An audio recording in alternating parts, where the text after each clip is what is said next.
भवति वाचालं पङ्गुं लङ्घयते गिरिं यत्कृपात्तमहं वन्दे परमानन्दमाधवं। गुरुर्ब्रह्मा गुरुर्विष्णु गुरुर्देवो महेश्वराः गुरुः साक्षात् परब्रह्म तस्मै श्रीगुरवे नमः। पुंडलीकवरदे हरिविठ्ठल श्री ज्ञानदेव तुकाराम श्री पंढरनाथ महाराज की जय, श्री ज्ञानेश्वर महाराज की जय, श्री सद्गुरुनाथ महाराज की जय, सर्व संतन की जय। जय जय रघुवीर समर्थ। मयि चानन्य योगेन भक्ति अव्याभिचारिणी विभक्त देश सेवित्वम अतिर्जन संसदी। परमपवित्र भगवद्गीता, परमपवित्र ज्ञानेश्वरीचा 13वा अध्याय आणि 13व्या अध्यायामधला 10वा श्लोक आज सद्गुरूंच्या सेवेसाठी घेतलेला. अतिशय चांगला श्लोक आहे.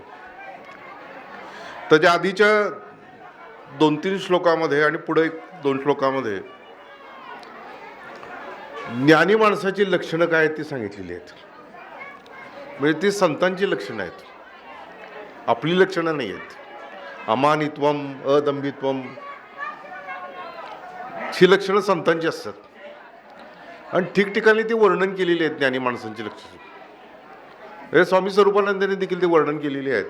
विषयी विरक्ती, हरिपायी भक्ती एकनिष्ठ, अंतरी जया ते नित्य समाधान, गेले मोहमान सांडूनिया, परनारी झाली माऊली समान, आणिकाचे धन विश्वतुल्य, नेणे परनिंदा न बोले अनृत, सर्वभूत हित लक्षी सदा. संतांची लक्षणे वर्णित अपार, सांगितले हे सारं स्वामी म्हणे. म्हणजे लक्षणे ही भरपूरच आहेत आणि त्यामुळे ज्ञानी माणसांची ही लक्षणं याच्यामध्ये सांगितलेली आहेत की अमानित्वम, अदंभित्वम ही सगळी लक्षणं सांगता सांगता भगवंतांनी खेळ त्याचं फार सुंदर लक्षण सांगितलेलं आहे. ते म्हणतात की भगवंता वाचून दुसरी गती नाही, म्हणजे अनन्य गती त्याला आहे. मयि चानन्य योगेन, आणि अशा अनन्य योगानं माझ्या ठिकाणी अव्याभिचारिणी भक्ती तो करतो. आणि त्याला एक विशेष आवडतं म्हणजे काय तर एकांत जागेमध्ये राहणं आणि जनसमुदायाची आवड नसणं, ही त्याची लक्षणं त्यांनी सांगितलेली आहे. मुळात भक्ती ही गोष्ट सोपी नाही आहे. काय झालेलं आहे की बरेच शब्द असे असतात की जे वापरून वापरून वापरून ते गुळगुळीत होऊन जातात. सद्गुरू, महाराज, साधक आणि भक्त हे सगळे शब्द इतके वापरून गुळगुळीत झालेले आहेत की त्याचं खरोखरीच आपल्याला काय महत्त्व फारसं काय कळेना झालं. म्हणजे आता विषय चालला होता तर प्रत्येक खेडेगावात 2-4 महाराज हे निघतात, सहज निघतात. काय कारण कीर्तन करणारा मनुष्य महाराजच असतो, तो महाराजच म्हणून घेतो. आमचे सोनोपंत दांडेकर म्हणतात की एकदा बुवाचा महाराज झाला की त्याचा परमार्थ संपला. बुवाचा एक महाराज झाला की त्याचा परमार्थ संपूनच गेलेला असतो. त्यामुळे मामासाहेब दांडेकरांनी आपली अजन्म साधक अवस्था कधी सोडली नाही. त्यांनी कुणाला असं मला महाराज म्हणा, मला प्रसिद्धी द्या, असं करा, इथं बोर्ड लावा, तिथे बॅनर्स लावले पाहिजेत, हे असलं कधी सांगितलं नाही त्यांनी.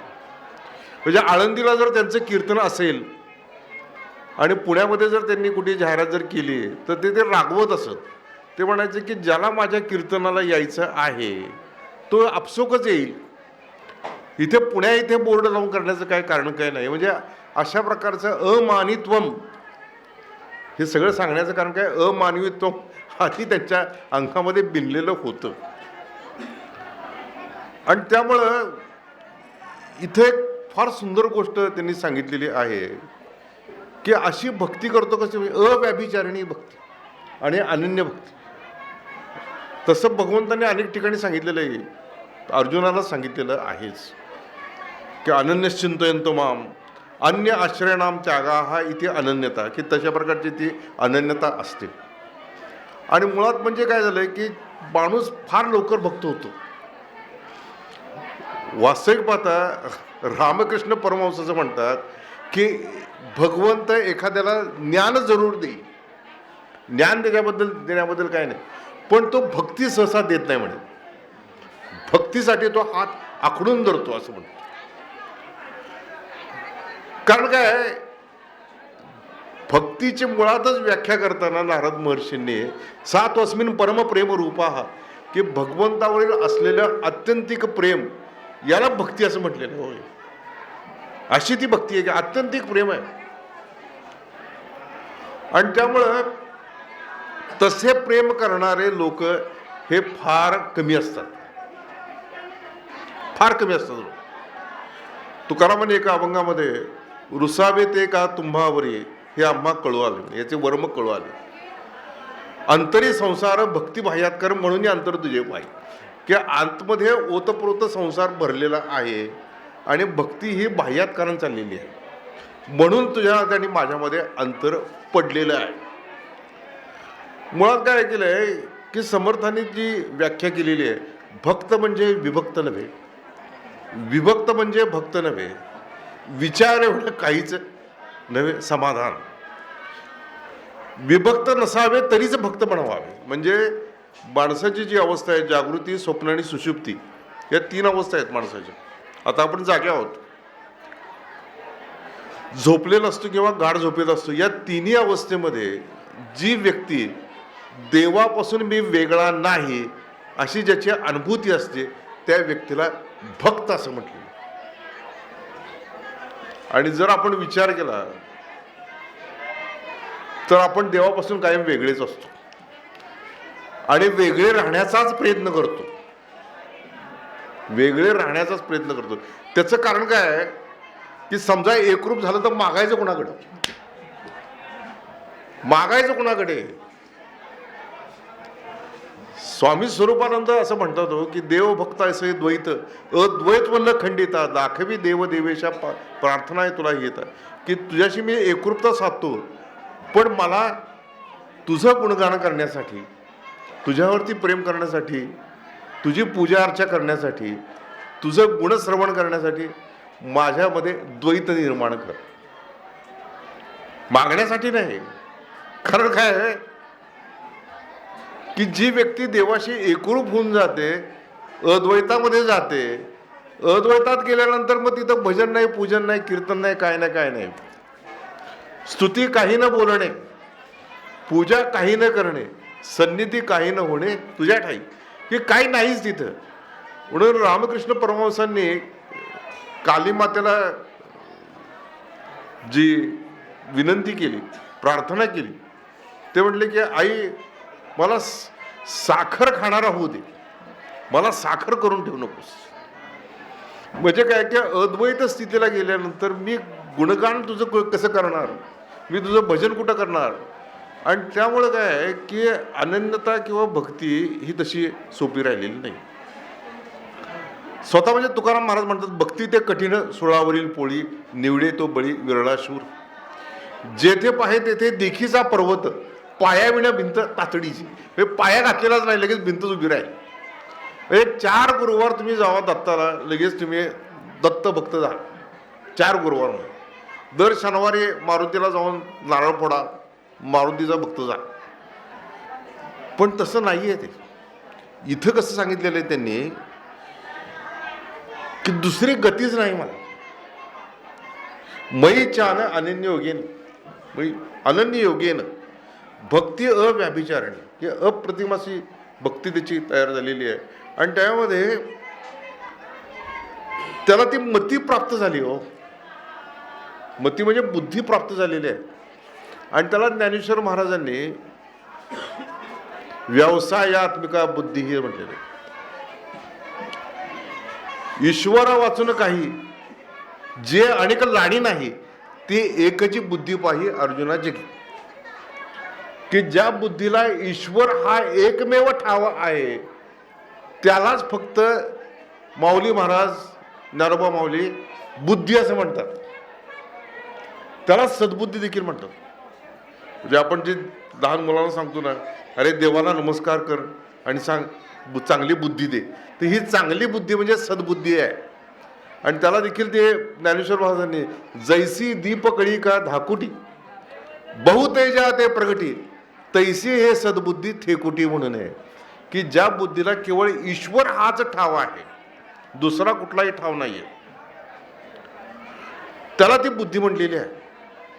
आणि बाकीची काय एर ते दुर्मती जे बहुधा असे विकरती जेथे निरंतर रमती अविवेकी म्हणून तया पार्थ स्वर्ग संसार नरकावस्था आत्मसुख सर्वथा द्रष्ट नाही, की त्याला आत्मसुख प्राप्त होणार नाही. त्याला काय प्राप्त होईल? स्वर्ग प्राप्त होईल. जर त्याची कर्म चांगली नसतील तर त्याला नरक प्राप्त होईल. पण आत्मसुख जर प्राप्त व्हायचं असेल तर त्याला सद्बुद्धीच पाहिजे. आणि त्यामुळं इथं जो हा जो ज्ञानी भक्त आहे त्याच्या बुद्धीचा निश्चय झालेला आहे हे लक्षात घेतलं पाहिजे. आणि तो निश्चय असा सहजासहजी होत नाही. आपल्याला काय वाटतं की काय झाली आहे, जन्माला आले झाले, तसं नाही होत ते. त्याला काय अनंत जन्मांतरी जे पुण्य जोडे तरीच हा परमार्थ घडे, मुख्य परमात्मा आतुडे अनुभवासे. धन्य धन्य ते भाविक जन जिही जोडिले हरिनिधान अनंत जन्मांतरी जे पुण्य फळास येईल. म्हणजे अनंत जन्मांतरीचं पुण्य ज्यावेळी फळाला येतं त्यावेळी ती व्यक्ती अशा ठिकाणी जन्माला येते की ज्या ठिकाणी त्या बुद्धीला केवळ ईश्वर हाच ठाव असू शकेल. रामकृष्णांच्या चरित्राचं एक सुंदर उदाहरण आहे की कशी माणसं ती आलेली असतात. की वडील आणि क्षुदिराम आणि आई चंद्रादेवी.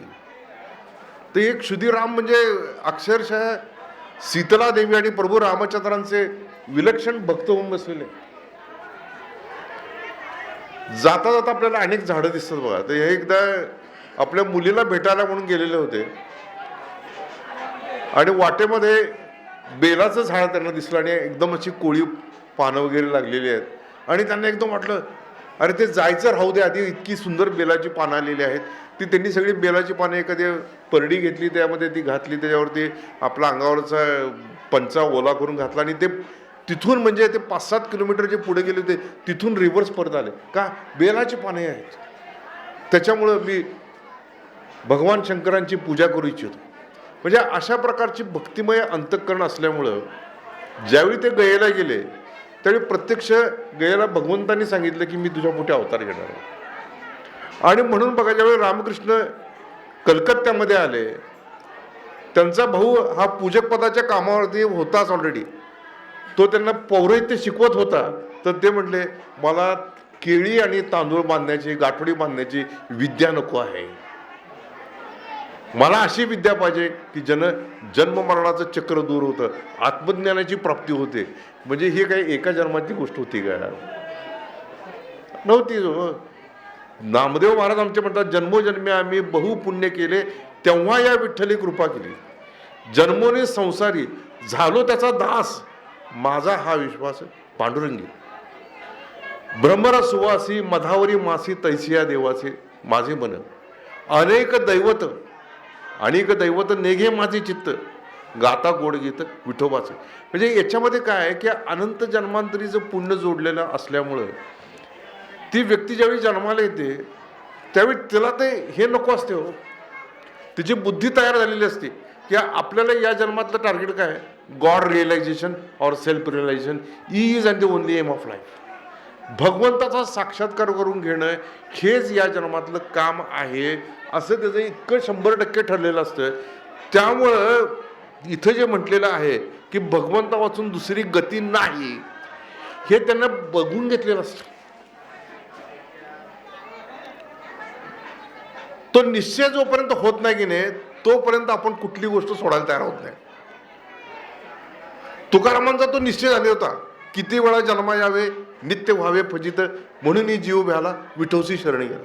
की पुनरपी जननम पुनरपी मरणम पुनरपी जननी जठरे शैनम, हे जे चक्र जे आहे जन्म आणि मृत्यू, पुन्हा वासनेच्या संगे जन्म घेणे लागे, पुन्हा ते जन्मायचं परत मरायचं, हे जे चक्र आहे ते त्याला नको असतं. आपल्याला काही त्याचं वाटत काय नाही. म्हणजे चुकून देखील काय वाटत नाही, पुन्हा 50 वेळा जन्म घेऊ, पण एन्जॉय करू. मुख्य म्हणजे काय, लाईफ एन्जॉय केलं पाहिजे. आणि आता सगळीकडे चंगळवाद जो आपण बघतो आहोत, त्या पाठीमागे लोकांची धारणा काहीच नाही आहे, की त्यांना डोक्यात तो विचार पण येत नाही आहे परत कुणी बघितला जन्म असतो की नसतोय, आता आहे ते खाऊन घेऊया, मजा करूया, ह्या प्रकारचे लोक आहेत. इथं जो भक्त, जो ज्ञानी भक्त जो आहे, त्याला ऑलरेडी त्याच्या डोक्यामध्ये ती कल्पना बरोबर फिट बसलेली आहे की आपल्याला हेच करायचं आहे जीवनामध्ये. म्हणून तर बघा, समर्थ रामदासांनी अगदी त्यांच्या आईला माहीत होतं की 2 मुलं त्यांना झाली. प्रत्यक्ष सूर्यनारायण,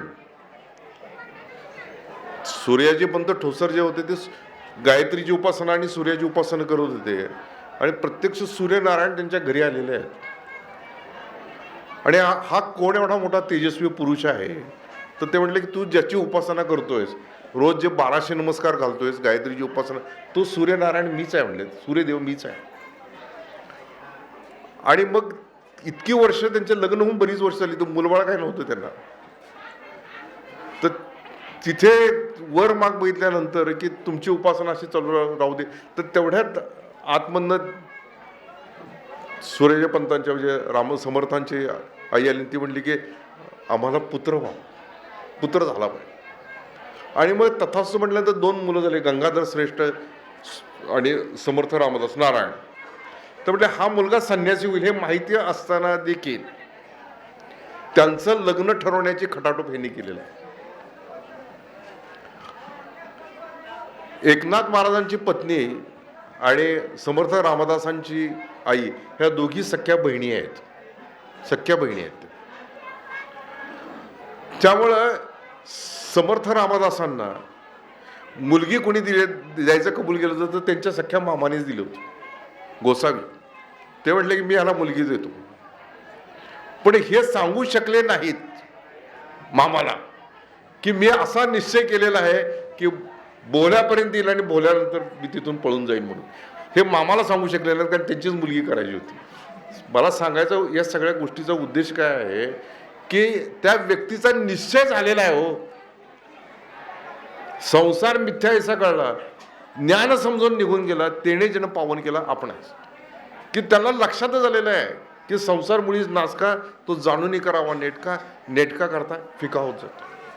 संसार संगे सुख झाले, ऐसे ऐकले ना देखिले, हे जाणून अनहित, डोळे झाक करते ते पडत मूर्ख, हे जाणून अनहित करते ते मूर्ख.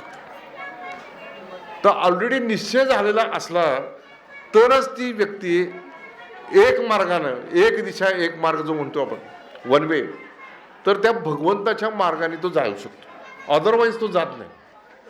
अदरवाईज तो सगळे हे धंदे करेल, तो धंदे करेल, मग त्यातून कधी जमेल तेवढा परमार्थ करेल. मग अशा लोकांसाठीला पण समर्थ नाराज करत नाही आहेत, म्हणजे आपल्याला ते नाराज करत नाही. ते म्हणतात संसार सुखे करावा, परी परमार्थ काही वाढवावा, परमार्थ अवघाची बुडवावा, हे विहित नव्हे. हे म्हणजे काय की आपल्या पातळीवरती येऊन त्यांनी ते सांगितलेलं आहे. अदरवाईज त्यांची सगळ्यांची इच्छा एकच आहे की आपण ते तडकपणे ते करावं. आणि म्हणून तिथं की त्याला दुसरी गती नाही, भगवंतापासून दुसरी गती नाही. त्यानं ठरवलेलंच आहे की या जन्मामध्ये मी तेच करणार. आणि असा अनन्य योग त्याला आलेला आहे. अशा अनन्य योगानं तो भक्ती करतोय. मग ती सद्गुरूंची असेल, कारण काय, जैसा देव तैसा गुरु, शास्त्री बोलीला विचारू, म्हणून सख्यत्वाचा प्रकार सद्गुरूशी असावा. मग एक देवता किंवा एक सद्गुरू असे धरून ठेवलेले आहेत की मग दुसऱ्या डोक्यामध्ये विचार येत नाहीये, हे लक्षात घेतलं पाहिजे. म्हणजे कितीही जरी आपल्या कानावरती कीर्ती आली की नाही नाही ते जास्त पॉवरफुल आहेत, आपल्याकडे म्हणतात ते जास्त पॉवरफुल आहेत महाराज, तिकडे जाऊया, मग इकडचं सोडून तिकडे जाणे, किंवा हे जाऊन ते जाऊन, किंवा जी आपली एक भ्रमंती असते संडे टू संडे, आपण संडे टू सॅटर्डे म्हणू की रविवारी ज्योतिबाला जायचं, रविवार ज्योतिबाचा वार आहे, तिथं ज्योतिबा जावं, सोमवारी शंकराला जाऊन तिथं भस्म बिस्म लावून येणार, मंगळवारी देवी गणपती वगैरे बघणार, बुधवारी विठोबाला बघणार, गुरुवारी दत्ताच्या देवळात हमखास आहेच तो, शुक्रवारी परत महालक्ष्मीला आहेच, आणि परत शनिवारी शनी मारुतीला तिथं जाऊन नारळ फोडायला आहे. म्हणजे हे जे 7 वारी 7 ठिकाणी जो आहे त्याला अनन्य भक्त असं म्हणत नाही. अनन्य भक्त वगैरे काय म्हणत नाही त्याला, कारण त्याच्या डोक्यात ती कल्पना पण नाही आहे. तो आज इथं शनिवार आहे म्हटल्यानंतर तो मारुतीला तो पहिल्यांदा जाऊन येणार असतो, तिथं दुसरं काय नाही. म्हणजे ह्याला अनन्य भक्ती म्हणलेलं आहे. त्यांनी काय एक रखमाईचा पती धरीला आम्ही चित्ती, तेणी जे झाले काम निवारीला भगवून एक धरला आम्ही. आणि ज्यांनी ती अनन्य गती म्हणजे ती भक्ती ठेवली त्यांचं कल्याण हे झालंच हो, त्याला काय प्रश्न काय नाहीच आहे त्याच्यामध्ये. ज्यावेळी पहिल्यांदा भाऊसाहेब केतकर महाराज गोंदवल्याला आले, रिटायर झाल्यानंतर आले, आणि त्यांनी ते ठरवलं, तिथं महाराजांना बघितलं आणि ठरवलं की इथून पुढे गोंदवले सोडून कुठंही जायचं नाही. म्हणजे तो काळ इतका जुना होता की त्यात काही आता ज्या सुधारणा गोंदवल्यामध्ये दिसतात आणि एवढ्या सगळ्या मॉडर्नायझेशन जे झालेलं आहे ते त्यावेळी काही नव्हतं तिथे. पण ते आले, ते रिटायर्ड होऊन तिथंच आले आणि त्यांनी स्वतःच्या चरित्रामध्येच असं म्हटलेलं आहे की महाराजांना बघितल्यानंतर जे समाधान झालं त्याच्यानंतर आणखीन कुठेही जाण्याची माझी इच्छा राहिली नाही. महाराजांना बघितल्यानंतर आणखीन काय बघावं असं पुन्हा वाटेना. पण मला काय माहिती आहे, अनन्य जो शब्द आहे वापरलेला जो आहे तो या अर्थाने वापरला आहे की त्याला आता दुसरं काही नाही. आणि त्यामुळं भाऊसाहेब महाराजांचं वैशिष्ट्य म्हणजे भाऊसाहेब केतकर महाराजांचं वैशिष्ट्य बघताना की कुठल्याही देवळामध्ये जरी ते गेले, काय माणूस जातो ना, काय तसं काय त्याचं काय असं ठरलेलं काहीच नसते, चला जाऊया. पण आत गेल्यानंतर तिथं विठोबा असेल, शंकर असेल, दत्त असेल, हे महाराज म्हणूनच नमस्कार करायचे. महाराज ते म्हणजे महाराज हेच आपले खरे देव आहे. दुसरे कुठले देव माझे नाही आहेत, ते महाराज हेच माझे देव आहेत. म्हणून ही गोष्ट लक्षात घेतली पाहिजे की अनन्य ते एकच एक गती आहे, दुसरी कुठली गती नाही. आणि त्यामुळं काय आहे की इथं हे सगळं कुणाला सांगतो, तर अर्जुनाला सांगतोय ना. ते भगवंत ही गोष्ट कुणाला अर्जुनाला सांगतो आणि अर्जुनाची गती ती तशी आहे. त्यांनी स्वामी अखंडानंदांनी गीता रसरत्नाकरमध्ये एक गोष्ट सांगितलेली आहे की इंद्राला ते कृष्णाचं सगळं कार्य बघून इतका तो आनंद होतो आणि खुश होतो आणि तो कृष्णालाच म्हणतो की मी तुझ्यावरती अत्यंत खुश आहे आणि तुझं सगळं कार्य बघून मला संतुष्ट झालेलं आहे आणि मला वर दे, म्हणतो मला माझ्याकडून वर मागू घे. पण कृष्ण देखील की जैसे जयाचे भजन तैसाची देव आपण, म्हणजे हा प्रत्यक्ष परमेश्वर आहे. वसुदेव सुतम देवम कंस चाणूर मर्दनम देवकी परमानंदम कृष्णम वंदे जगद्गुरुम, प्रत्यक्ष जगद्गुरु आहे. पण इंद्र म्हणतो की वर दे, वर मागून घे. तर ठीक आहे म्हणतात, तर देणारा असेल तर सर्व अवतार कार्यामध्ये अर्जुनाची भक्ती आणि अर्जुनाची मैत्री माझ्यावरती कायम राहू दे असं म्हटलं. अर्जुनाची मैत्री राहू दे. सांगायचा उद्देश काय आहे, हे अर्जुनाचं क्वालिफिकेशन आहे. सुमनु आणि शुद्धमती, जो अनन्य गती पैगा गौपे त्या प्रती सावळीचे सुखी, म्हणजे तो सुमनु आहे, शुद्धमती आहे, अनन्य गती आहे. ह्या सगळ्या गोष्टी त्याच्याजवळ आहेत म्हणून अर्जुन हा जवळचा आहे. म्हणजे झोपलेला असताना देखील त्याच्या केसामधून कृष्ण कृष्ण असा नामस्मरण ध्वनी ऐकू येतोय. याचा अर्थ तो जागृती, स्वप्न, सुषुप्ती सर्व अवस्थेमध्ये भगवंताशी एकरूप झालेला होता म्हणून तो अनन्य भक्त आहे. दुसरा काय, आणि तशी ती गती असल्यामुळं त्याची जी भक्ती जी आहे की माझ्या ठिकाणी अव्याभिचारिणी भक्ती आहे. म्हणतात अव्याभिचारिणी भक्ती, दुसरा कुठलाही मनामध्ये विचार, दुसऱ्या अनेक देवता नेघे माझे चित्त, दुसरा विचार कुठल्या देवतेविषयी कुठल्या विषयी येतच नाही, येतच नाही. ज्यावेळी गोंदवलेकर महाराजांना काय असतं की बरेच वेळा सत्पुरुष हे गावामध्ये आलेले असतात आणि आपल्याला असं वाटतं की अमके अमके सत्पुरुष आलेले आहेत, तर आपण त्यांचं दर्शन घेतलं पाहिजे किंवा त्यांना भेटलं पाहिजे. म्हणून गोंदवलेकर महाराजांचे एक शिष्य होते, त्यांनी महाराजांना विचारलं की अमके अमके आलेले आहेत, त्यांना भेटायला जाऊ का? ते म्हटलं अवश्य जावा, पण काका म्हणून जावा, बाप म्हणून जाऊ नका. ही गोष्ट लक्षात ठेवली पाहिजे की बाप म्हणून जाऊ नका, कारण बाप हा एकच असतो. काका म्हणून किती जणांना जरी हात मारले तरी चालेल, पण बाप याचा अर्थ काय, अनन्यता ती त्या ठिकाणी पाहिजे. ती अनन्यता जर असेल तरच मग पुढची जी गोष्ट भगवंतांनी सांगितली की ते अव्याभिचारिणी भक्ती होऊन जाते. दुसरा कुठलाही विचार अंतःकरणामध्ये येत नाही. आणि त्याच्यावरती जे भाष्य माऊली महाराजांनी केलेले ते फार सुंदर भाष्य केलेलं आहे. हे सगळं सांगायचं कारण काय, आणि मी वाचून काही अनेक गोमटे नाही असा निश्चय ती जयाचा केला, की मी वाचून दुसरं काहीही गोड या जगामध्ये नाही. तू माऊलीहून मयाळ, चंद्राहुनी शीतळ, पाण्याहुनी पातळ, कल्लोळ प्रेमाचा, हे तुकाराम महाराजांचे शब्द आहेत. तुवा केले रे अमृता, परी तू गोड त्याहुनी परता, पाचा तत्वांचा जनिता, सकळ सत्ता नायक. वैशिष्ट्य की अमृत हे गोड आहेच, पण त्या अमृताहुनी गोड तू आहेस असं ज्यावेळी तुकाराम महाराज म्हणतात, त्यावेळी ते शब्द जे असतात ते अनुभूतीतून आलेले असतात. आणि मग त्यांनी म्हणून काय म्हणलंय की मी वाचून काही, कारण काय झालेलं आहे की एक भगवंत सोडला तर बाकीचे सगळे विषयच आहेत. एक भगवंत जर सोडला तर बाकीचे सगळे विषय आहेत, आणि ते विषय कुठले तर आपल्याला माहिती, शब्द स्पर्श रूप रस गंध, हे 5 विषय आहेत. आणि आपल्याला सगळ्यांना माहिती आहे की एकेका विषयामुळे एक एक प्राणी हा मृत्यू पावतो.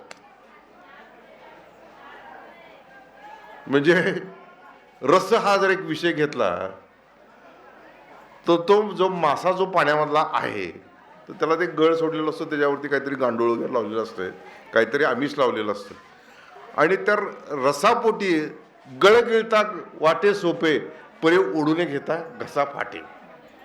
म्हणजे केवळ मासा हा त्या एका रस या शब्दामुळे तो मृत्यू पावतो. तसंच शब्दाचं आहे, तसंच त्याच्याचे शब्द स्पर्श रूप, ते ज्योत असते बघा, तर त्या ज्योतीचं रूपाचं आकर्षण त्या किड्यांना असतं.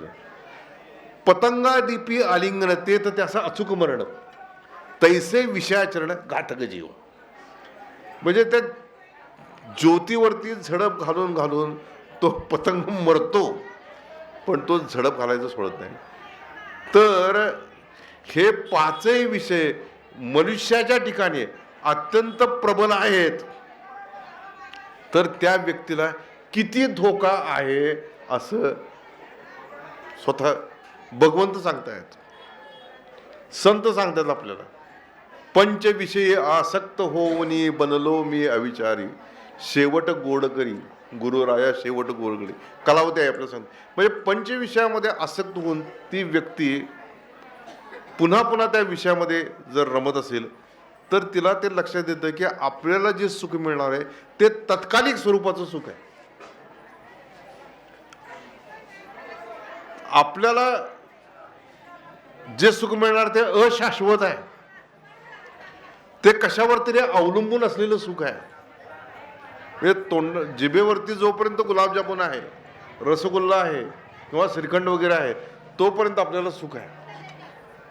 जोपर्यंत आपल्या मनासारख्या गोष्टी होत आहेत, अनुकूल वेदनम सुखम प्रतिकूल वेदनम दुःखम, किंवा जोपर्यंत अनुकूल घटना घडतायत तोपर्यंत सुख आहे. आणि त्या आज सुख आहे हो, उद्या ते परत सुख लाभेलच असं काय नाही. दुसरी गोष्ट आहे, एखादी गोष्ट एकाला सुख असू शकते पण ती दुसऱ्याला दुःखदायक असते. म्हणजे मला गोड आवडतं ते मला सुखदायक आहे, पण तो डायबिटिक पेशंट असेल तर त्याला ते दुःखदायक आहे. त्याला म्हणतो माझ्या जवळ देखील आणू नका, माझ्या डोळ्यांना दाखवू नका, मला ते विष आहे. म्हणजे एखाद्याला सुख वाटणं पण एखाद्याला दुःख होणं हे विषयांचं कारण आहे.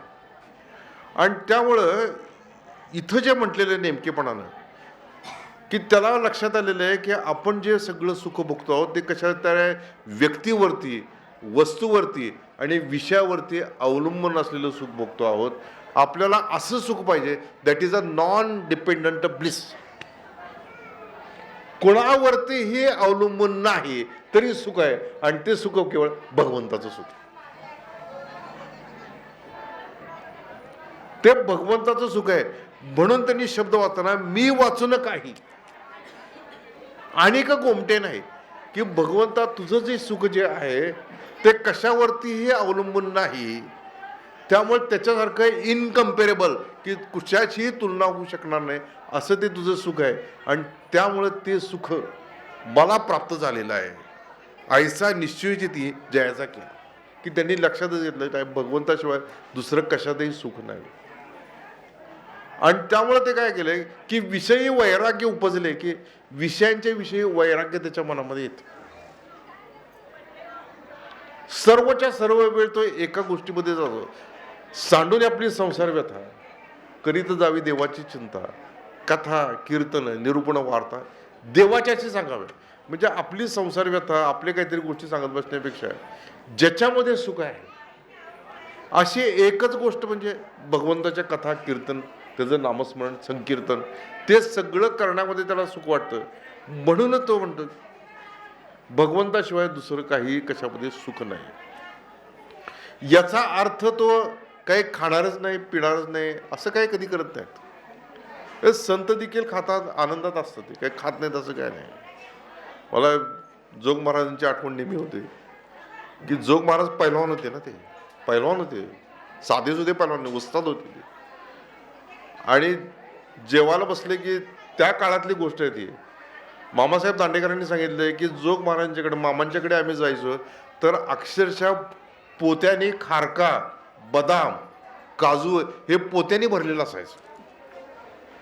आता ते शक्य नाही. आता 800-900 रुपये किलो जर काजू झाले असेल तर पोती वगैरे भरून करणं कशी ठेवणार कशी. तर त्यांच्या त्या काळामध्ये ते पोती भरलेली असायची आणि ते म्हणायचे की आम्ही मुठीने खिशात घालून ते खात बसायचो. तेच जोग महाराज जेवायला बसले असताना पुरणपोळीचं वगैरे जेवण असेल तर ताटामध्ये पुरणपोळी वाटी भर तू. तर त्यांच्या शेजारी एक कीर्तनकार असे बसलेले होते आणि ते म्हणले बुवा तुम्ही संत आणि तुम्ही पुरणपोळी खाताय तुपात बुडवून. ते म्हणले संतांनी काय कडबा खायचा का, म्हणले संतांनी काय कडबा खायचा. म्हणजे काय संत देखील खातात. पण त्याच्यानंतर जोग महाराज काय करत होते हे महत्वाचं आहे हो. एवढं सगळं खाल्ल्यानंतर जोग महाराजांची स्वतंत्र खोली होती आणि एक मोठा आरसा लावलेला होता. त्या आरशासमोर बसून ते 2 ते 3 तास ध्यान करायचं. म्हणजे विषयाचा उपभोग त्यांनी घेतला पण तो त्यांच्या पद्धतीने घेतला हो. डोक्यात ठेवून बसले नाहीत ते. आमच्या डोक्यामध्ये तो विषय राहतो. एकदा मामासाहेब दांडेकर आणि त्या आळंदीच्या जवळ एक कुठलं तरी गाव आहे तिथे गेले होते आणि ती व्यक्ती म्हणले मामा आठवतंय काय, म्हणले तुम्हाला. म्हणले काय आठवतंय का. ते म्हणले मामा मागच्या वर्षी इथं आपल्याला आमरस करून घातला होता म्हणले. तर त्याच्यावरती मामा म्हणले बुवा पाटावर बसल्यानंतर ताटातला आमरस तिथंच खाऊन संपवा, ते आंबे डोक्यात घेऊन जाऊ नये नाहीतर ते पुनर्जन्माला कारणीभूत होतील. म्हणजे काय होते की विषय माणसाला पकड कशी घेतो हे सांगायचं त्यामध्ये. त्यामुळे संत ह्या गोष्टी डोक्यात ठेवत नाहीत. कुठं काय खाल्लं कुठं काय पिलं हे आपल्या डोक्यामध्ये पहिल्यांदा तिथं काय मिळतं.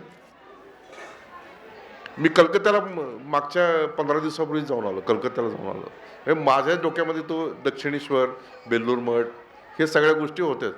पण आणखीन एखादं नाही, अरे कलकत्त्यात गेलं की मिष्टी दोही, ते मिष्टी दोही खाल्ल्याशिवाय येऊ नको. म्हणजे सांगण्याचा उद्देश काय आहे की आपण जिथे जाऊ तिथं काय खायला मिळतं हे आपण बघत असतोय.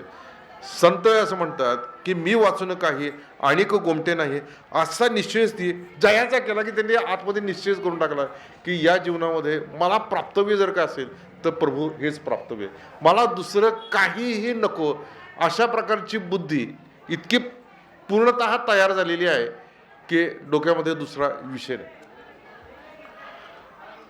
आणि मग शरीर वाचा मानस पियाला कृतनिश्चयाचा कोश एक मी वाचून असं न पाहते, आणि की शरीर वाणी मन याने एक निश्चय असा केलेला आहे, अशी भक्ती केलेली आहे.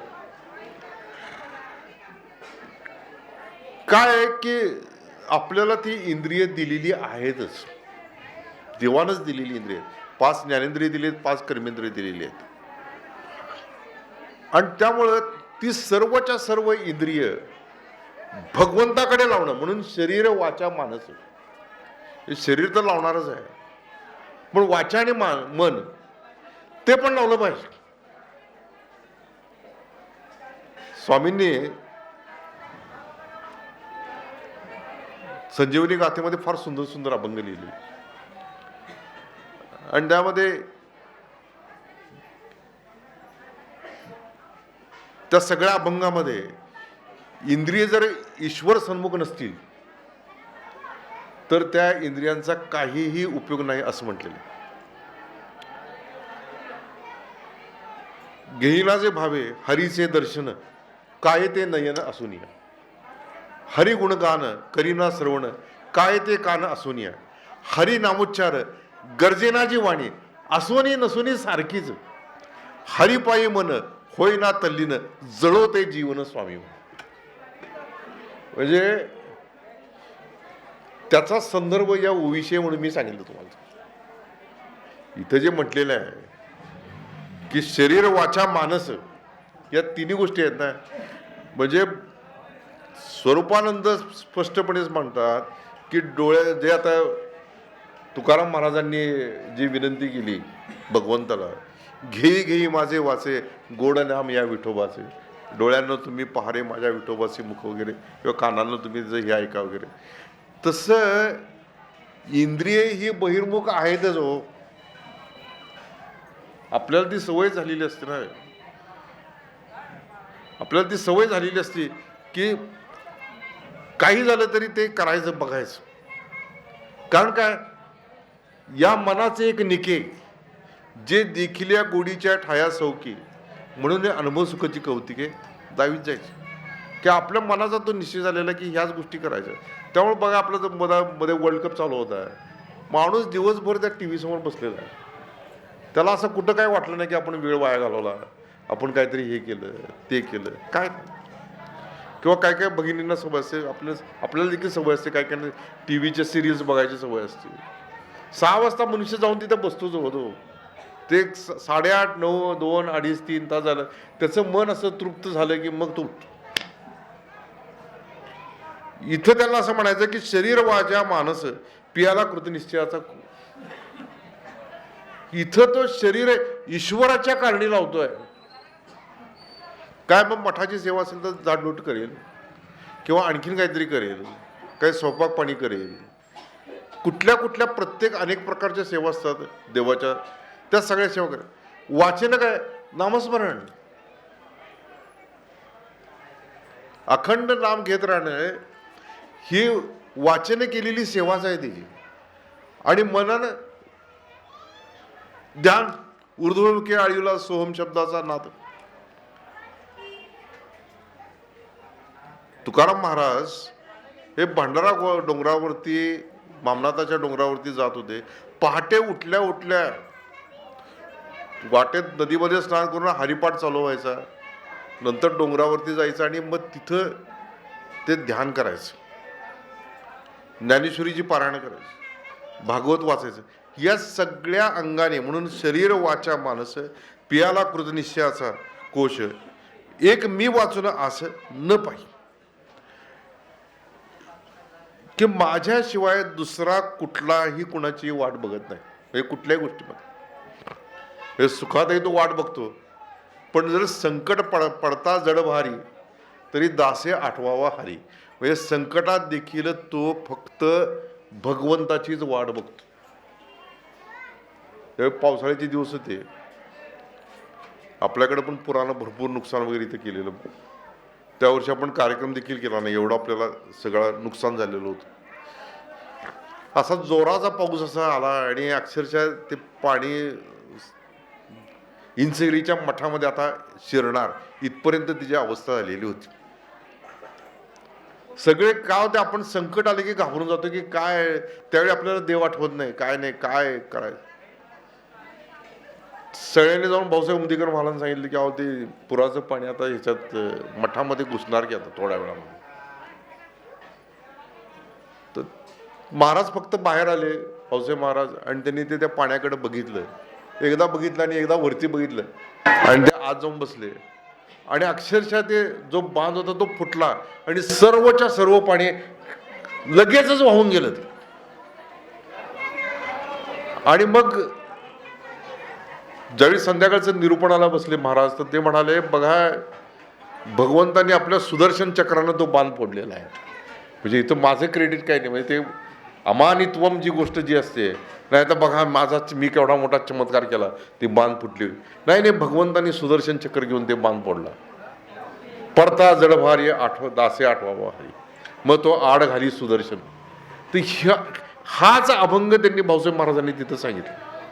म्हणून काय, संकटाच्या वेळी देखील तो फक्त भगवंताचाच धावा करतो, कारण त्याच्या डोक्यामध्ये दुसरा कुठलाही विचार नसतो, कारण त्याला अनन्य गती झालेली आहे त्याची. आपण काय करतो, लगेच संकट आलं रे आलं की कुणाला तरी विचारायला जातो पहिल्यांदा. म्हणजे आपले महाराज जवळ नाहीत तर मग दुसऱ्या कुणाला तरी विचारून या, त्यांनी काय उपाय करतात, काय तोडगा सांगतोय, काय हे करतोय, काय ते करतोय, काय, म्हणजे एवढे आपण हवालदिल होऊन जातो. म्हणजे सदा सर्वदा देव सन्निध्य आहे, कृपाळूपणे अल्पधारिष्ट पाहे, सुखानंद आनंद कैवल्यधानी, नुपेक्षी कदा रामदासाभिमाने. ही गोष्ट देखील आपल्याला आठवत देखील नाही की देव अंतर्यामीच आहे, त्याला ही सर्वच्या सर्व गोष्टी कळतात, हे डोक्यात येते. त्यामुळं अनन्य भक्तीमध्ये ही महत्वाची गोष्ट आहे की तो देहाच्या अंगाने, मनाच्या अंगाने, बुद्धीच्या अंगाने, वाचेच्या अंगाने, सगळ्या इंद्रियांच्या अंगाने भगवंताच्या उपासनेमध्ये दंग झालेला आहे. आणि त्यामुळे एखाद्या वेळी जर चुकून संकट आलं रे आलं तर ते संकट निवारण देखील करण्यासाठी तो त्याचीच प्रार्थना करतो. आणि जरूर सांगावं, ह्याच्यामध्ये काय आहे की आपली जी भगवंत आहे ही भावना जिवंत ठेवण्यासाठी आपण देवाशी बोललं पाहिजे, देवाजवळ जाऊन सांगितलं पाहिजे की ही अशी अशी गोष्ट आहे, तर मग देव आपल्याला ती मदत करायला सदैव तयारच असतो. किंबहुना निकट निज जयाचे झाले मज, तेने आपण पया आम्हा सेज केली. काय की अंतःकरण संलग्न झालेलं आहे. ही गोष्ट कशी आहे की आपल्याला तेवढी भक्ती आपली नसली जाण्यामुळं, देवाची ती एकरूपता आपण साधली नसल्यामुळं, देव अजूनही तो आकाशाच्या वरती कुठेतरी बसलेला आहे असंच आपल्याला सारखं वाटत राहतं. संत इतक्या स्पष्टपणे आपल्याला सांगतात, तस्मात विचार करावा, देव कोणतो ओळखावा, आपला आपण शोध घ्यावा, अंतर्यामी. आतमध्ये देवाचा शोध घ्यायला सांगितलेला आहे. त्यांनी ही पण गोष्ट सांगितली की देव म्हणजे काय मूर्ती नाही आहे, देव म्हणजे काय प्रतिमा नाही आहे, देव म्हणजे काय कधी समाधी स्थान नाही आहे, तर देव म्हणजे तुझ्याच आतमध्ये चैतन्य रूपाने नटलेला जो आत्मस्वरूप आहे त्याला देव असं म्हटलेलं आहे. आणि म्हणून दासबोधामध्ये पृथ्वी नाही, आप नाही, तेज नाही, वायू नाही, वर्ण व्यक्त काहीच नाही, तयास म्हणावे देव, वरकड लोकांचा स्वभाव, जितके गाव तितके जनाकारणे. ऐसा देवाचा निश्चय झाला, देव निर्गुण प्रत्यय आला, आता आपला आपण शोध घ्यावा, अंतर्यामी. ह्या आतमध्ये तो शोध घेतला पाहिजे. आणि शोध घेता घेता आपल्या लक्षात येईल की हा देव म्हणजे काय देव नव्हे, ही इंद्रिय म्हणजे देव नव्हे, तर आतमध्ये जी जाणीव आहे, मी आहे, हे अस्तित्व मात्र जी जाणीव जी आहे त्याला देव असं म्हटलेलं आहे. आणि त्याचा शोध घेणं म्हणून अंतःकरण तिथपर्यंत पोचलं पाहिजे. आणि इथं या भक्ताचं किंवा या ज्ञानीपुरुषाचं काय, किंपुना निकट निज जयाचे झाले मज तेने आपण आम्हा सेज एकी केली. की अंतःकरणी इतकं त्याचं संलग्न झालेलं आहे की त्याने स्वतःला आणि मला झोपण्याला एकच गादी केलेली आहे. म्हणजे एका गादीवरतीच देव आणि भक्त झोपलेले आहेत, वेगवेगळे झोपलेले नाही आहेत. कारण देव आणि भक्त हे एकच असल्यामुळे, अंतःकरणात तो असल्यामुळे, तो झोपला की देव देखील झोपला, तो उठला की देव देखील उठला. त्यामुळे अशी निकटतम भक्ती जी आहे, निकटतम भक्ती,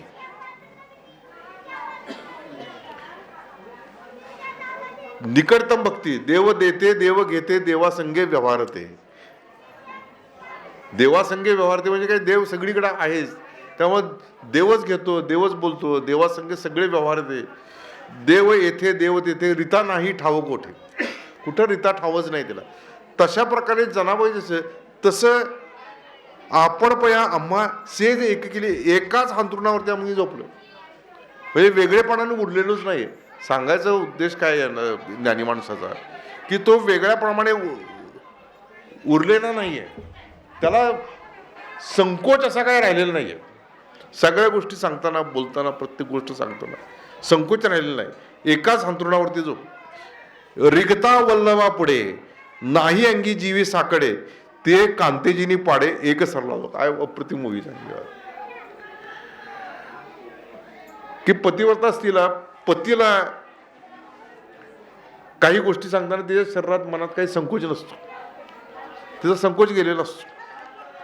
त्याप्रमाणे स्त्रीप्रमाणे जो माझ्याशी अनन्य भावाने वागतो, म्हणजे सगळं काही देवासमोर उघडं करून ठेवलेलं आहे.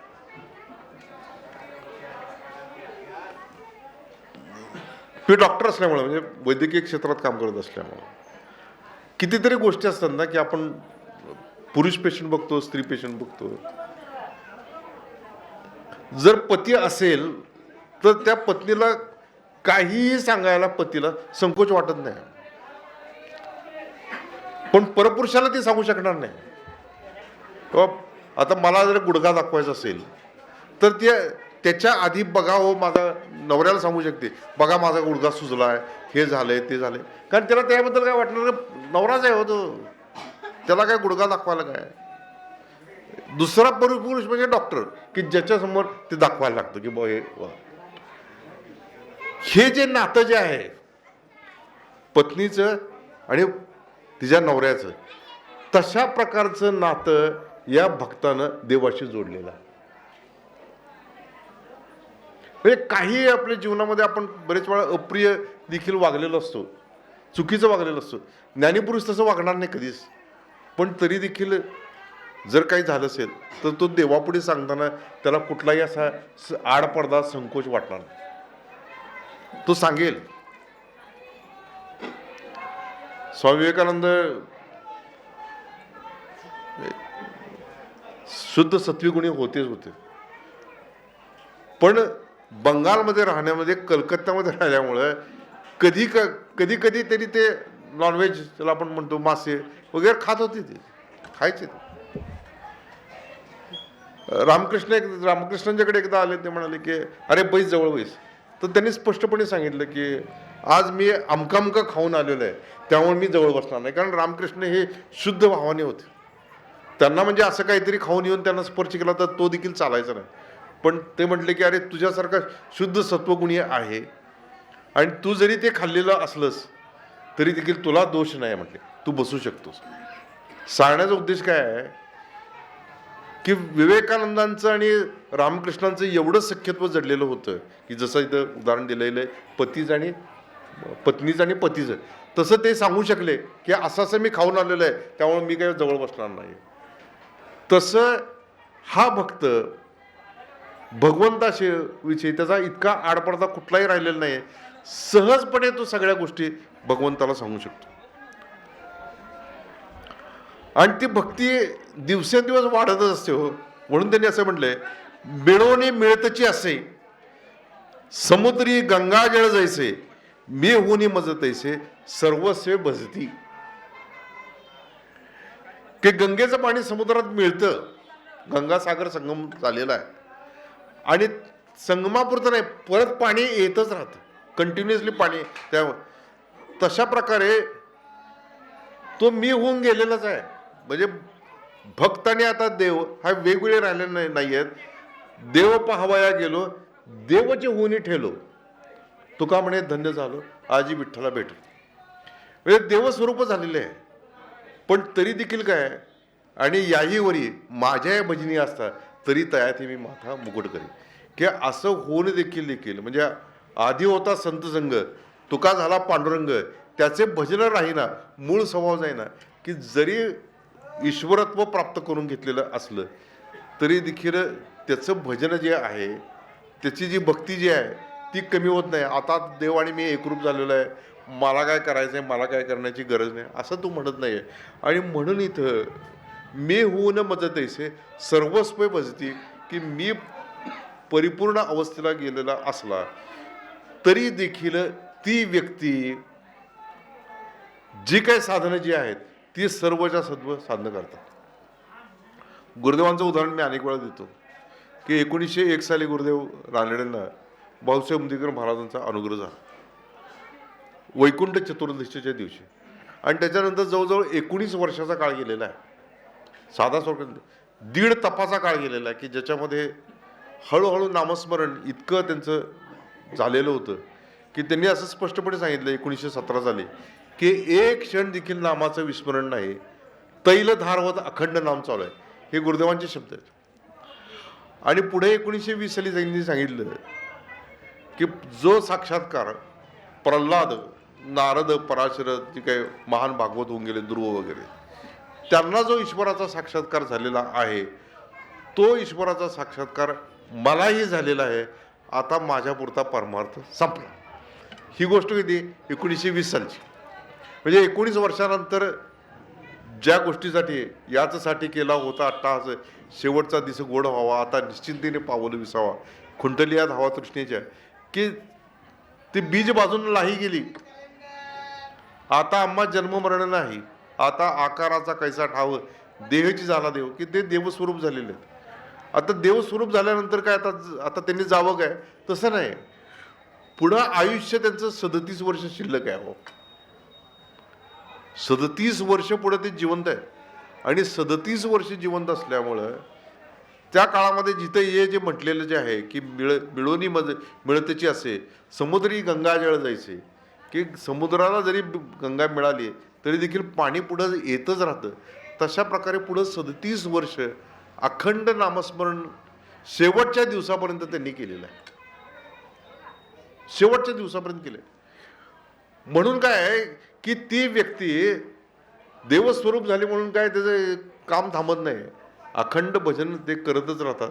कारण काय, येत वडिले जे जे करीती तया नाम धर्म ठेवती, तेच अनुष्ठिती सामान्य सगळं. आमचे महाराजच काय करत नाही म्हटल्यानंतर आम्ही काय करणार नाही, आम्ही काहीच करणार नाही. त्यामुळे काय की त्यांच्यावरती ती जबाबदारी आहे. बाह्य साधकाच्या परी स्वरूपकार अंतरी सिद्ध लक्षण चतुरी परिसावी आहे, की साधकासारखेच ते बाहेर वागत असतात. की कुठेही असं लोकांना दाखवत नाहीत की मी सिद्ध पुरुष आहे, मला काय गरज राहिलेली नाही आहे, माझं साधन सगळं संपलेलं ते नाही. त्यांच्याबरोबर ते साधनेला बसतील, त्यांच्याबरोबर ते भजनानंद करतील, त्यांच्याबरोबर नामसंकीर्तन करतील, त्यांच्याबरोबर पायी वारी करतील, सगळ्या गोष्टी ते करत राहतील. पण काय तर अंतःकरणामध्ये भगवंताशी जरी जोडले गेलेले असले तरी पुन्हा पुन्हा ते भजन होतं. आणि त्याला काही दृष्टांत दिले की सूर्याच्या होण्या होईजे का सूर्यासवे जाईजे, हे विकले पण साजे प्रभेसी जेवी. की सूर्योदय झाल्याबरोबर त्याची किरणं सगळ्या जगाला स्पर्श करतात आणि सूर्यास्त झाला की तो सगळी किरणं सूर्यामध्येच विलीन होऊन जातात. तशा प्रकारे ते स्वतः त्या भगवंताशी एकरूपच झालेलं असतं. जणू काय सगळं भगवंत प्रकाशला की ते प्रकाशतात, भगवंत ते संपूर्ण सूर्य जसा मावळतो तसं त्याच्याशी एकरूप होऊन जातात. तशा प्रकारची त्यांच्या अंतःकरणाची स्थिती होती. पै पाणीयाच्या भूमिके पाणी तळपे कौतुके, तर लहरी म्हणते लौकिके एरवी ते पाणी. की पाण्याच्या पृष्ठभागावर पाणीच असतं, पण आपण त्याला काय म्हणतो की लाटा आहेत, कारण त्या वेगळेपणाने दिसत आहेत. तशा प्रकारे हे जरी समाजामध्ये सगळ्या गोष्टी करत असते, कार्य करत असले तरी देखील ती व्यक्ती ही त्या देवाशी एकरूपच झालेली असते, ती कधीही वेगळेपणाने नसतेच. जो अनन्य यापरी मी झाल्या मातेवरी तोच मूर्तधारी ज्ञानपैगा, की जो माझ्याशी अशा अनन्य झालेला आहे, एकरूप झालेला आहे, असूनही मला भजनाकरता स्वीकारतो, तोच पुरुष खरा अर्थाने ज्ञानी आहे. आज आपण आपलं भजन कशासाठी करतो, की काहीतरी प्राप्ती व्हावी, संसार सुखाचा व्हावा, संकट टळावीत, अमक्या गोष्टी व्हाव्यात, यासाठी आपलं भजन चाललेलं आहे. इथं अनन्य झालेलाच आहे, देवस्वरूपच झालेला आहे, पण तरी देखील तो म्हणतो भजन हे करा. आपण अवचित म्हणून जावे, मग भजन कोणा करावे, या कारणाने भजनास लावावे. बहुत लोक की पुन्हा पुन्हा ते भजन नाम संकीर्तन ते करतच असतात. हो, रामकृष्णाला ती अंतिम अवस्था प्राप्त झाली, सगळं प्राप्त झालं, तरी देखील त्या खोलीमध्ये राहिल्यानंतर कुठली ना कुठली तरी भजनाची दळं मंडळं, आपल्याकडं भजनी मंडळ आले की लगेच नामसंकीर्तन चालूच. हे संन्यासी भक्त आले की त्यांच्याबरोबर ध्यान चालू, त्यांच्यावर मग याच्यामध्ये असं कुठेही ते म्हणत नाही की आता आपल्याला कशाला गरज आहे, आपलं पूर्ण झालंय, असं नाही. त्याच्यामध्ये आनंद मिळत राहतो त्याला. पुन्हा पुन्हा त्या नामसंकीर्तनामध्ये, त्या नामस्मरणामध्ये, त्या ध्यानामध्ये तो स्वतःचाच आनंद स्वतः प्राप्त करत असतो. सेवितो हारस वाटितो आणिका, घ्या रे होऊ नका रानवर, विटेवरी ज्याची समान पाऊले, तोच एक दानशूर दाता, मनाचे संकल्प पाविले सिद्धी, जरी राहे त्याची बुद्धी त्याची पायी. तुका म्हणे मज धाडिले निरोपा, मार्ग हा सोपा सुखरूप. आणि हे सगळं दाखवण्यासाठी, सांगण्यासाठी पुन्हा पुन्हा तो करत राहतो. आणि तीर्थे धवते तटे, तपोवने चोखाटे, आवडती कपाटे वसुजा, की मग त्याची एक आंतरिक गोडी तयार होते. आंतरिक गोडी कुठली आहे, की त्याला बुजबुजाट नको वाटत. सारखं लोकांच्या मध्ये राहून राहून काय होतं माहिती काय, आपली मानसिक पातळी जी असते, जो आनंद असतो. रामकृष्ण परमहंसांना सदैव एकच एक गोष्ट आवडायची, म्हणजे ती म्हणजे सदैव समाधीमध्ये राहा. सारखं काहीतरी उद्दीपन मिळायचं समाधीमध्ये अवस्था. मग काय होतं की लोक येतच राहतात ना. कमलकलिका झालेपणे हृदयाच्या मकरंदा राखून येणे, दे राया रंका पारणे आमोदाचे, की त्या व्यक्तीच्या पाठीमागे हजारो लोकांच्या झुंडी येत राहतात. आणि मग त्याचा एक उभं घेऊन जातो. कालीमाताला ते प्रार्थना करायला लागले की अहो हा ढोल आता फुटका झालेला आहे, त्याला किती बडवत बसणार तुम्ही, किती लोकांना उपदेश देणार. आणि म्हणूनच ती व्यक्ती काय करते, तर याला त्यांनी दिलेलं आहे की तीर्थे धवते तटे, तपोवने चोखाटे, की जिथं काही पुष्करादी तीर्थ असतील किंवा गंगा नदीची काही पवित्र तीर असतील किंवा किती शुद्ध तपोवन असेल, तर अशा ठिकाणी तो राहायला जातो, म्हणजे निवांत राहतो. एवढंच नव्हे तर शैल कक्षांची कुहरे, जळाशय परिसरे, अधिष्ठी जो आदरे नगरा नाही, की पर्वत म्हणजे जसं समर्थाने केलं होतं की खनाळामध्ये जाऊन राहे, जेथे कोणीच न पाहे, जिथं कोण पाहणार नाही, जिथं लोकांचा फारसा संपर्क होणार नाही, अशा ठिकाणी जाऊन ती व्यक्ती राहते, तिथंच राहते. तिथलंच त्याला बरं वाटतं की पुन्हा पुन्हा सेवन ते करावं. श्रीधर स्वामींच्या जीवनामध्ये या गोष्टी इतक्या वेळा दिसून येतात आपल्याला, की मधून मधून ते 15-15, 20-20 दिवस एकांतामध्ये गेलेले असायचे. कुठल्याही व्यक्तीचा संपर्क नाही, आपल्याला 2 तास नव्हे तासभर देखील बसवत नाही. घरात जर कोण नसेल, घर आपल्यावरती सोडून गेलं असेल की आज संध्याकाळपर्यंत तुम्ही इथंच बसून राहा, करमत नाही आपल्याला. 10-15 मिनटं देखील करमत नाही. सारखं मोबाईल तरी बघायचा, व्हॉट्सअप तरी बघायचं, फेसबुक तरी बघायचं, यूट्यूब तरी बघायचं, किंवा मग TV तरी लावायचं, पण काहीतरी करत राहायचं. ही पूर्णपणे टोटली आंतरिक अवस्था अशी आहे की त्या व्यक्तीला दुसरं काही नाही की पर्वत कुशीमधली विवर, सरोवराचा परिसर, याचा त्याला वेध लागतो आणि तिथे एकांतामध्ये तो जाऊन तो साधना करत राहतो. आणि त्याला एक महत्त्वाचं उदाहरण इथं दिलं की बहु एकांतावरती प्रीती जया जनपदाची खंती जाणतो मनुष्य कार्यमूर्ती ज्ञानाची तो, की ज्ञानाची मूर्ती काय असेल तर एकांतावरती त्याचं विलक्षण प्रेम आहे. शिष्या एकांती बसावे स्वरूपीस विश्रांती जावे तेणे गुणे दुडावे परवाता. एकांती बसून करी सोम ध्यान तेणे तुझे मन स्थिरावेल. हे जे स्वरूपानंदाने सांगितलं, जे समर्थांनी म्हणतात तीच गोष्टी तर माऊली महाराज सांगतायत की एकांतावरती प्रीती आहे. आणि लोकांच्या वस्तीचा, ज्याला समाजाचा विलक्षण कंटाळा येतो, म्हणजे ते समाजाला कंटाळलेला नसतो तो, पण ते त्याच गोष्टी सांसारिक बोलून कंटाळा येतं.